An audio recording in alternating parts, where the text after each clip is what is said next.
tell you from the beginning with regards to the cybersecurity domain. So cybersecurity, what basically is cybersecurity?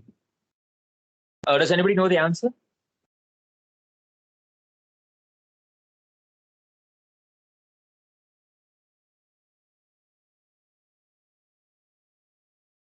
Is anybody interested in telling what cybersecurity actually means?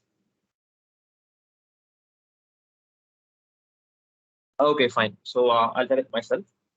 Cybersecurity is basically a derivation from the quote information security. Information security, as the name suggests, is predominantly protecting information from any sort of antisocial and anti-threat elements. Say, for example, hackers, spams, phishing, all these are referred to as antisocial and threat activities. So, cybersecurity specializes in protecting information on the cyberspace, which is the information provided on the, I mean, available on the internet. Say, for example, the documents you browse through Google, the videos you watch in YouTube, those things are not actually stored in your personal computer or your personal hard disk. It is stored in a remote server, and you access that particular file or a content from your server. So the content available in a space which is called as cyberspace. So cybersecurity specializes in protecting and ensuring optimum level of security for the information available in cyberspace, which is again called as the internet space.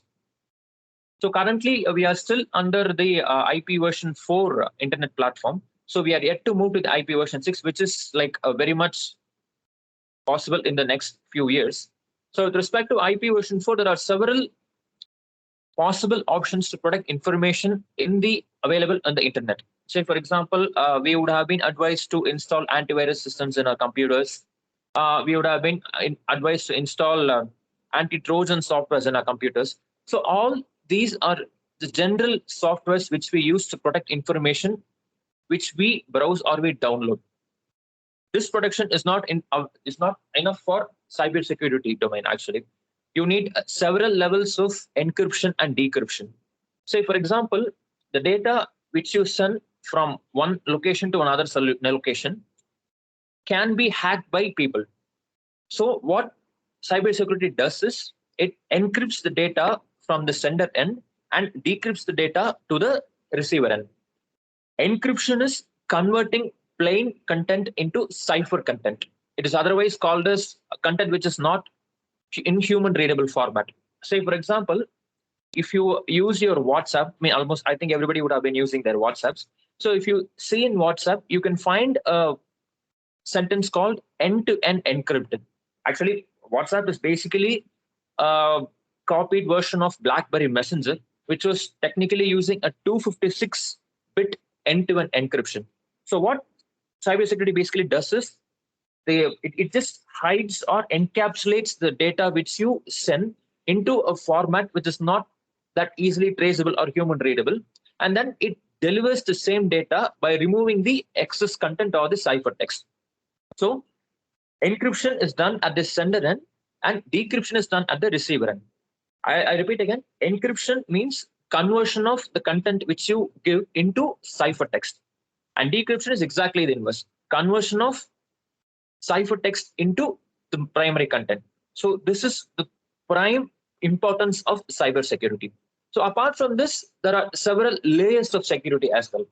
The two main pillars of cybersecurity is authentication and authorization. Just give me a second.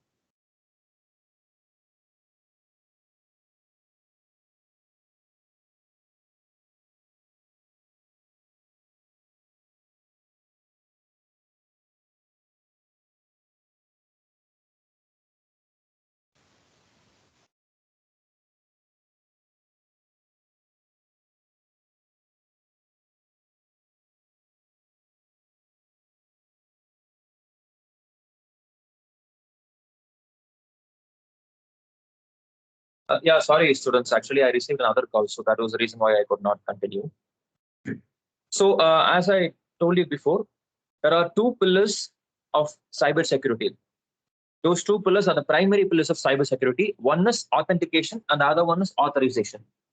So authentication means to ensure that the right person is accessing the content. Say, for example, when you log into Facebook or when you log into your email, you are advised or you're suggested to provide a password. The reason why you're suggested to provide a password is to authenticate yourself. So that step is called authentication. Whereas authorization means the level of access which is provided to you. Say, for example, a person working at Google will have more access to the email server in comparison to you guys who have a mail ID, because you guys will only have access to the content which is associated to your mail ID only. But admins or managers or consultants will have a multiple level of access. So several people can access the same content, but based on their job description, based on their requirements, or based on their levels of access, their profiles are devised in such a way that only a certain level of access is provided to those people based upon their position and their requirement. So this is called authorization.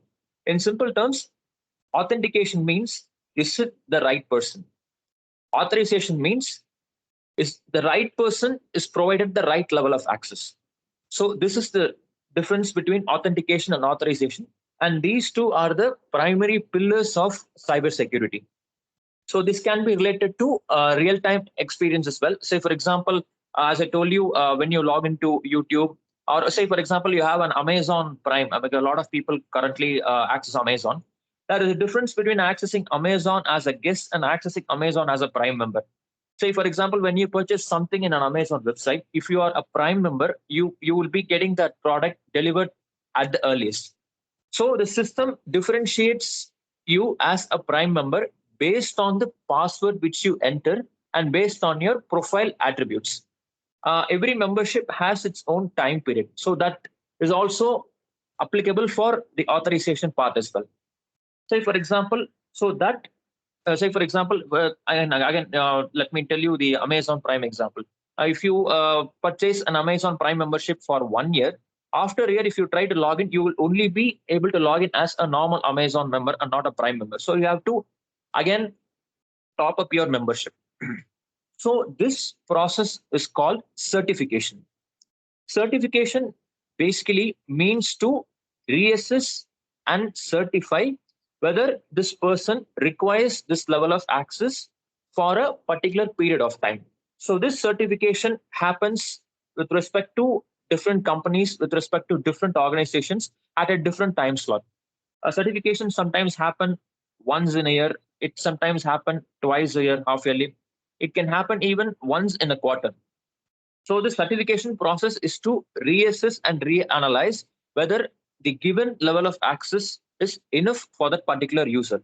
Or in case if the user gets promoted, say for example, if a normal engineer gets promoted to a manager level, he should be acquiring a greater level of access.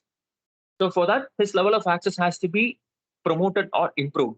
In such case, during the certification process, his job description is identified as a manager, and additional and extra privileges are given to that particular manager. So this is how this is how it happens, and this happens with almost every company and every organization. It's just that the time slot is different, and there are different tools which people use for that. So primarily, the tool which I am working in is called Identity IQ. This is a product of the company called SailPoint. So, with respect to cybersecurity, Oracle company holds the maximum amount of share with respect to its products. So, out of 100%, Oracle holds a share of 63% for its product called Oracle Identity Management and Oracle Access Management. So, both these are combined into a single product, but they are referred to as two different entities because identity management and access management are primarily different. And let me explain you in detail about that later as well. So apart from that, there are other tools as well available. There is a tool called IDM, Identity Management Manager. So this is a product of the company called Computer Associates, CA, which is a pretty famous company with respect to the service-based organizations. And there's also a product called Tivoli, Tivoli Identity Management and Tivoli Access Management. This is a product of IBM. So it's generally referred to as TimTam. So these are the top players with respect to cybersecurity. So I've got experience in TimTam, Tivoli, as well as SailPoint. So currently I work in an rapidly growing identity and access management or cybersecurity management technology called as SailPoint IIQ. So this is what I am actually working upon. So let's not go into the technical stuff too deep. So the inference which you can gain from this particular cybersecurity content is that primarily you are advised or suggested to reset your passwords at least once a year. See, we cannot always have an updated version of antivirus, or we cannot have an updated version of the security policies every time.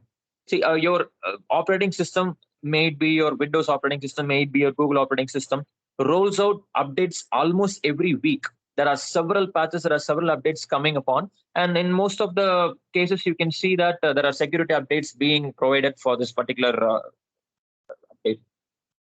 So this cannot be done on a very regular basis. And let me be open with things. People are still vulnerable with respect to their content. Even in the recent past, iCloud, which is considered to be the most secure server setup, has been hacked. So to ensure that the information which you have in your mobile or your desktop or your laptop or wherever it is, you should be very clear in protecting them. So some of the suggestions which I would like to give you in your real time purposes. First thing, reset your passwords at least once a year or once in 6 months is perfectly recommended. And the second thing, make sure that you do not perform any critical or financial transactions using a third party or unknown Wi-Fi router. Today Wi-Fi is available across all the public places. Almost every restaurant provides you Wi-Fi, but ensure that you use such Wi-Fi connections only for emergency purposes. Either use your mobile's 4G or 5G, which is pretty much more than enough for you to perform your transactions. In case if you still don't have it, you can always take the hotspot of your friend's mobile or another person's laptop.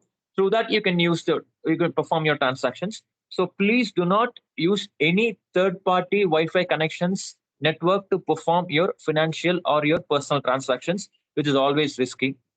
And other thing, the general common terms which you would have known as email phishing, email spam, and you would have received calls regarding the password reset or the PIN reset of your accounts. So all these things are pretty monotonous or pretty known to you, but there are several other ways through which information can be retrieved or hacked as well. So with respect to the cybersecurity domain, the entire industry is fighting to protect the information which is available on the servers through various several protocols and several methodologies. One amongst that methodology is called as SSO, single sign-on, and another common methodology which is used as MFA, multi-factor authentication. A single sign-on is basically where the user's profile is authenticated by a third party setup or a third party organization, which is applicable across several profiles. Say, for example, if you log into certain websites and you do not have a particular profile, say, for example, if you log into an Amazon website and if you want to purchase something, you can still go ahead and place an order even if you are not an Amazon member. Forget the Prime, even if you're not an Amazon member. Amazon gives you an option to log in through OTP. So you just need to enter your phone number, and once the OTP is delivered to your phone, you just need to enter the OTP and log in. So purchasing a product from Amazon does not demand the purchaser to be a part of the Amazon environment. So this is called as SSO login because the phone number which you have contains almost 99% of the details about you, excluding your physical and your biological details. Apart from that, almost every detail is there with respect to your mobile number.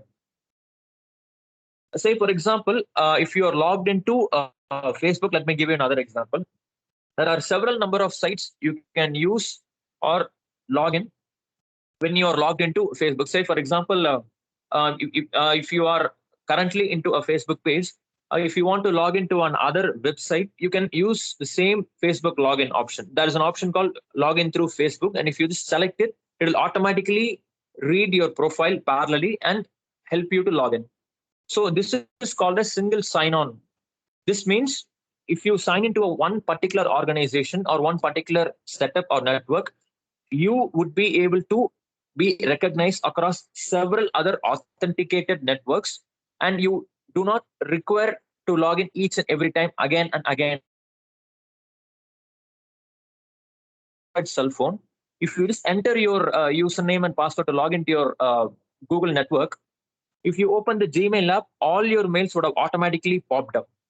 So this is another example of SSO. So you don't need to log into Gmail again because your account is already been tapped onto that particular mobile phone. So all your Google contacts, all your Google mails, all your spams, everything would be auto-populated. So enables that this enables the organization to ensure that the right person accesses the right network, because entering the password and username multiple times increases the risk of hacking or increases the risk of retrieving the information by a third party hacker or a third party threat. So this is about SSO. And with respect to MFA, MFA stands for multi-factor authentication.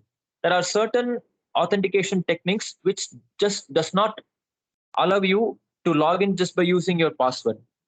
You also need to enter another set of information for you to log in. Say, for example, in certain websites, say for bank, if you take in any bank website, banking website, let me tell you about Standard Chartered because that's the bank which I use. So if you are logging into any banking website, even though you enter the username and password, the system will not allow you to log in. You are required to enter a one-time CAPTCHA, which would be displayed below your password field.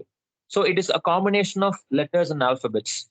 So this is called multi-factor authentication because you are using two factors. The one is your password, and the other one is your one-time password, which is otherwise called as the CAPTCHA. This is an example of multi-factor authentication. There are certain cases where you would be provided an OTP for a transaction, and you're asked to enter the OTP for the transaction to get completed. So this is again an example of multi-factor authentication, where one factor is your password, the other factor is your OTP, which you receive on your mobile phone. So this makes us vulnerable as well. Say, for example, if you do not have proper network service in your mobile phone, or if your mobile phone is switched off, then in that case, you would not be able to receive the one-time password. Certain portals have another option to send the password to your email as well. Again, for that, you need to have an internet connection. So you need to be absolutely sure that your phone does not contain any third party information or unnecessary spam, which is very, very, very vulnerable. And remember, just protecting your computer or laptop will not make you safe. If your cell phone is open to threats, if your cell phone has information which can be retrieved by third party threats, you are definitely vulnerable. And with respect to the legal system, we can take an example regarding this issue. Say Aadhaar card is an example. Aadhaar card, if you just put your fingerprint there,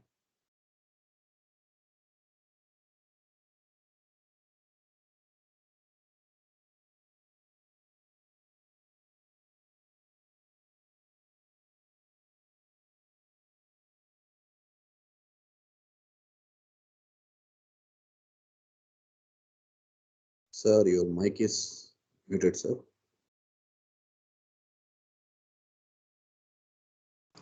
Just hold on, students. I think he might got a call. Just wait. yeah,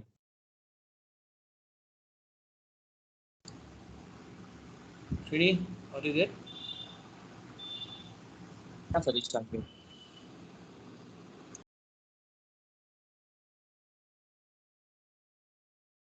Yeah, can I start now? Ah, yes, yes, yes. Please. Okay, so I was talking about the MFA. So this is again one of the security protocols which is being followed across all the organizations. So until now, do you have any doubts or questions to be asked? Any student?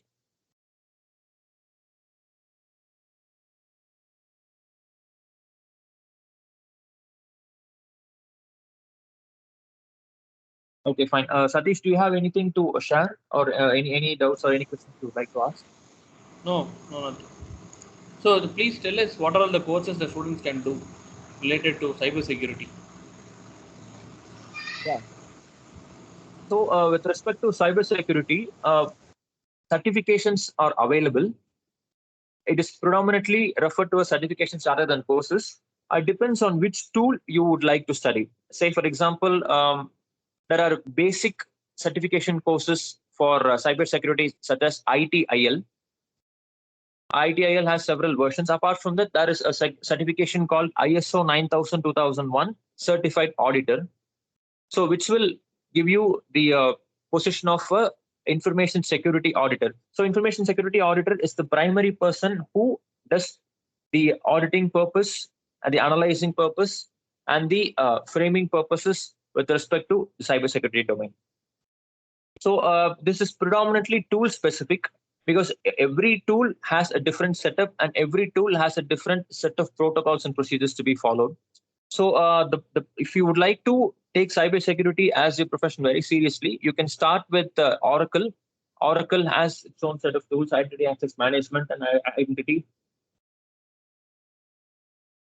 access management and identity security management. So these certifications can be found in top level certification centers like Atos, Siemens. They're also found in certain small level centers, but we're not sure as to the authenticity of their program and their training experience. So it is it is primarily based on how you look out. And another thing, let me again tell you, now with respect to cybersecurity, it is not a fixed frame job. Say it is not a job which will be like from morning 11 to evening 7 or from morning 10 to evening 7, 8, 6 or 7 p.m.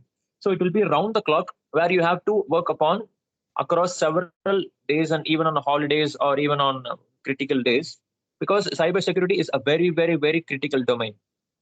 In simple words, with respect to information technology area, the more critical you are, the more well paid your salary would be. So this is how you have to choose between. 1 second.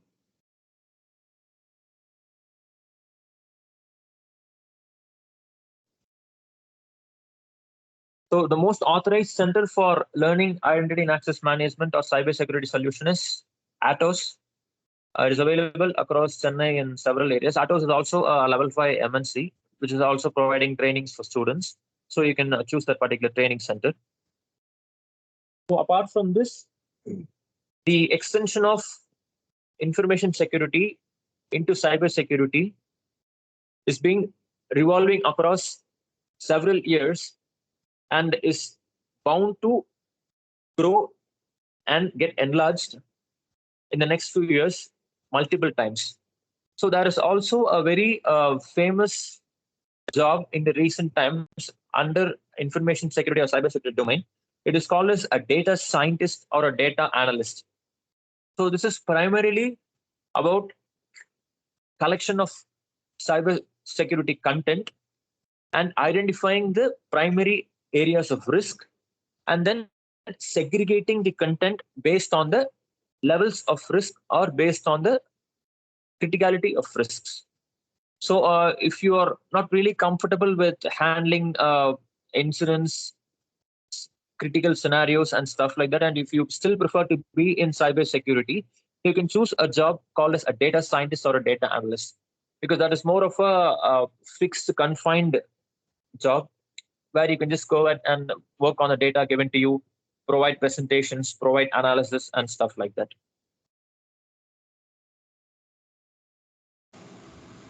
So this is Srinivasan, I have a question. Students, do you have any other question? I have a question. Yes. Sir, how safe the Graphite OS, sir? Graphite OS or Kali Linux? Can you come again? I couldn't hear you properly. How safe the Graphite OS, sir? I'm not very proficient about the operating systems because what we focus on is completely on the security domain. It's not always related. But to be open with things, OS operating system manufacturers have indeed implemented a lot of security platforms to ensure that the operating system is safe. But every operating system, even the most secure Linux operating system, is still vulnerable because the data floating on an operating system is still vulnerable. An operating system which is perfectly robust and protective in the month of August 2021 will not be the same next month because there are several ways of identification of data and retrieval of data. So you need to ensure that you have the latest updates almost every month or maybe once in 15 days, and you should make sure that you do not save any critical data in your personal disk and access that by a third party router or network. Okay, sir. Thank you, sir. That's why we could see a lot of security patch updates are coming up for all the applications. Is it right, Kenny? Yes, that is right. Because manufacturers have started focusing on a lot of security updates because a lot of information data or information or data has been stolen in the recent past unknowingly, and to a certain extent, it is being done knowingly. But the cybersecurity world is trying to put in several norms and several protocols. Say, for example, if you stay in a banking site for some time without doing anything, or if you're idle, you would be automatically logged out. So, say, for example, if you receive a credit card, you would not be able to purchase just by using your PIN. You would be required to set your maximum limits and minimal limits, and there are options to enable or disable domestic or international transactions as well. So this gives you more control about the way you perform your transactions or the more control about your data. In simple terms, you should have ultimate control on what data you have, whatever data you have, and that data's visibility should be extremely confined to the people whom you completely trust. So again, in before some few years or few months, the USB pen drive transaction used to be very viral, and a lot of people would have got a lot of issues or virus infections based on the external content which is being transferred through the USB drive. Because today we do not need a USB drive. You can transfer huge files across online servers as well, across cloud servers as well. But in those days, it was not a possibility because when I studied engineering, the maximum file size which we could transfer was limited to somewhere around 30-40 MB. So we had no other option but to use pen drives, and this made us extremely vulnerable. So today, people have started confining everything into a cyberspace or an online space, which enables the user to control content. So this is one of the reasons why OTT platforms have grown a great deal in the recent times because they are able to control the content which they stream. Again, it is not 100% safe. Even say, for example, if you go into torrents today, the movie which is being released today in an OTT platform, you can still find it. So despite the global manufacturer having such a great level of security network and protocol, it is still stolen, it is still being retrieved. So this is one of the main reasons why almost all options have come up on the cyberspace on the cloud platform. There's a significant difference between on-premises setup and cloud setup. On-premises setup is where you directly access a content which is available on a server from your server. A cloud setup is not the case. A cloud setup is where the particular server is located physically at one particular space, and the server's manager it's a manager in the sense management network, has complete control over the cloud content. So currently, almost every information is being moved to cloud space. Say, for example, if you are seeing a movie in Amazon Prime, you are accessing the cloud network. So this ensures that absolute security is provided to that particular content. So this is why cybersecurity. I have chosen cybersecurity for today's presentation because it is currently the need of a lot of people do not know what actually cybersecurity means. So students, please ensure that whatever data you have in whatever format, may it be a video, may it be a photo, may it be a file, in whatever storage device you have, a cell phone, laptop, desktop, external hard disk, USB, make sure that it is absolutely safe, and please ensure that none of you guys use a third-party network to perform a transaction unless absolutely critical or necessary. So this is what I would like to update you. So any questions from you? We could also see some advertisements telling that the data which you have in Apple devices are more secure than other devices. I mean, other brands. How it is possible? Yeah, first, let me clear this thing. Um, Apple's iOS and Google's Android OS, all these two operating systems are developed from Java. It is just several variations of Java which is being used in several platforms. See, the main reason why Apple OS is considered to be more secure is because the number of people accessing an Apple network or accessing an Apple operating system is less in comparison to the people accessing Google operating system. So it is not that Apple is safe or Apple's iPhones or laptops are safe. It is still vulnerable because if it is safe, obviously they do not need to run out or roll out several security patch updates. Even people using iPhones, you would have been receiving constant notifications as to there's a security update, there's a patch update, there's an update with respect to the operating system.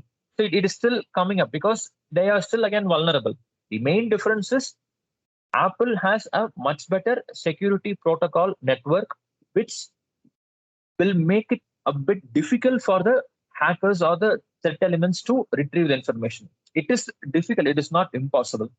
So again, this is applicable to almost every manufacturer or every product. It's just that the level of leniency or the level of complication will differ.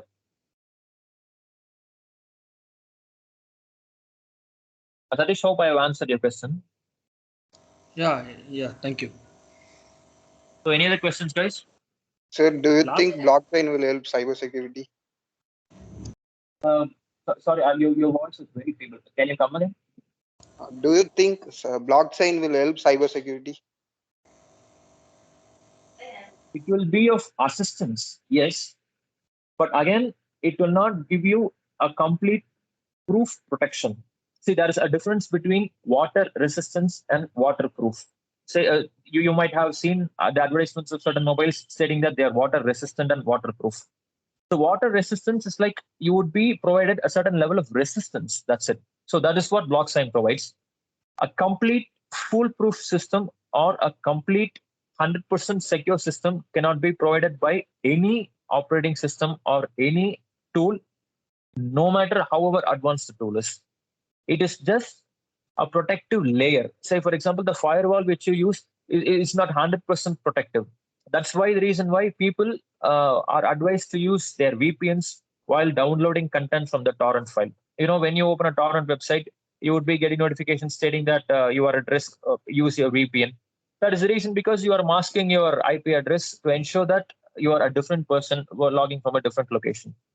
Say, for example, this is very much evident in the movie. I think it's called Unnai Pol Oruvan. It was released in the year 2009, where the actor protagonist would be calling calling another person from one place. But when the cybercrime department tries to locate that particular person, the protagonist would be moving from one location to another location from that one particular place. So this is physically not possible because moving to different countries in rapid speed is physically not possible. So he would be masking his IP address so that the presence of that particular protagonist or the actor would be revealed as that he's working from different locations. So this is what we are actually supposed to do. Actually, it is otherwise called as it is technically hacking, but it is since it's ethical, it is called as ethical hacking. You might have heard the word about this ethical hacking even in the movie called 2.0. It was recently released 2-3 years back, where the hero would ask another robot to log into a particular, to open the particular research center and find out Chippy, where the robot would say it is against my protocol. I'm not allowed to hack. But the actor would, the protagonist would say it comes under ethical hacking, so you can still do it.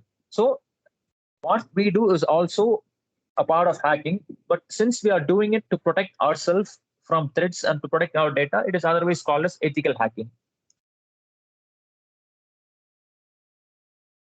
Okay. Okay, Shini, how do you prefer this domain, cybersecurity domain over other domains? Because students were used to learn lot of programming languages and they were into development. So how do you prefer the cybersecurity domain over other domains? Yeah, there are, first, let me explain this. Development, support, implementation, they are the three primary elements of every domain. So it is like you have to develop an application, you have to install and implement an application or software, and you have to provide support to that software. So these are the three primary elements of every domain. There are several domains available in the country right now or across the globe right now. Say banking is a domain, um, banking financial services is a domain, food operation is a domain, and there are again several domains available. So the primary difference between cybersecurity and these domains are these domains are subject to market demand and market supply. Say the huge amount of, the corona infection in the recent past has taken a huge hit on the fashion industry domain. If any of your friends work in the fashion industry for any of these big fashion players, you would be able to know, if you ask them, you'd be able to know that a lot of people have been sacked from their jobs in the recent past due to the COVID issue. Even if you take pharmaceutical, which is considered to be one of the critical domains, even in pharmaceutical domains, this COVID infection has taken a huge hit. Yes, but with respect to cybersecurity domain, the demand gets higher and higher and higher because the information which is available across the cyberspace will consistently increase and it will not decrease. If you see the number of videos available in YouTube and today, and if you see check the same number 1 month later, the numbers would be alarmingly high and it would not definitely reduce. So the increased amount of data and the increased amount of content available in cyberspace makes this particular domain called cybersecurity a very promising and a very engaging and a very valuable domain. So the demand will never stop. It is equivalent to what salt is for the food industry. See, the food industry might change, however, it can. There are several dishes which come, and there are several dishes which appear and reappear and disappear. But the need for salt will never disappear. So cybersecurity is like salt for the IT industry. So again, to become a cybersecurity expert, you need to have extremely brilliant logical and reasoning skills because it is not the same amount of work which you do on a daily basis. Each day the work is different, each day the threat is different, and you need to have excellent response time. Say, for example, if you find an incident or a threat, you need to ensure that you are immediately onto it and you should make sure that you resolve the issue at the earliest. So all these things will come only if you are well prepared for it. So it will be a very highly lucrative domain and a highly lucrative job, but you have to ensure that you are able to sacrifice a certain bit of work-life balance for that. So this happens in almost every domain, but with respect to cybersecurity domain, it is a mandate. So So equally, pay will also be high, right? Sorry, Satish, can you come again? Even the pay which the company pays you will also be high. Yes. You will have excellent pay with respect to cybersecurity domain. To just give you an example, in 2018, I moved to a different company, and with comparison to that pay scale, in the recent company, I have acquired a hike of 63%, which is industry leading in the middle of COVID crisis. So, which is a testimony as to how the demand for cybersecurity domain is. So, if you are really talented, if you're really knowledgeable, you can definitely find your opportunity in cybersecurity because there is abundance of opportunities in the market. People just don't understand a lot of things. They're just focusing on learning technologies like Java, Oracle, or learning about Python, stuffs like that. Those are just programming languages. Programming languages alone will not fetch you a job anywhere in the industry unless you are a freshman and you go out for any campus interviews or off-campus interviews. You need to know about the domain and the logic behind the domain and the purpose behind the domain. So, cybersecurity domain is a very lucrative domain.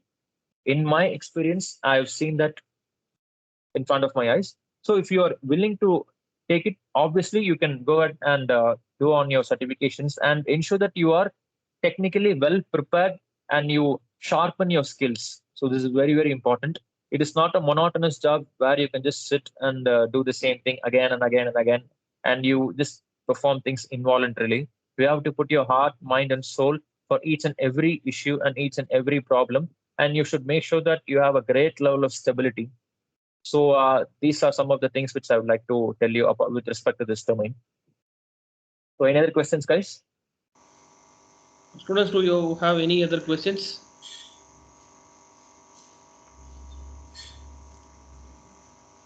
Students, please ask your questions. Now, if you have not these questions, if you would like to have an opinion about something, or if you have some inhibitions regarding something, you can still go ahead and ask me. I will tell you what I know.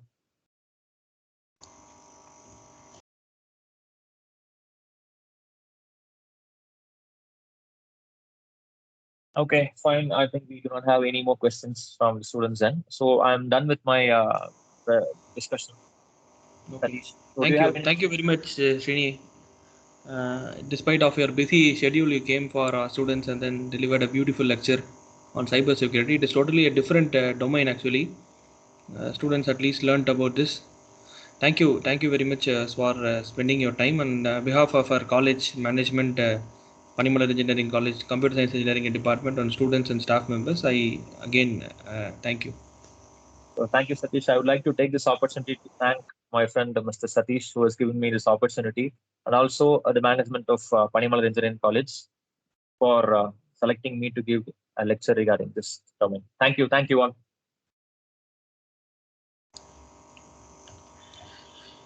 Thank you, students. Tomorrow we'll again get back to you with a beautiful lecture. Balaji sir, shall we wind up?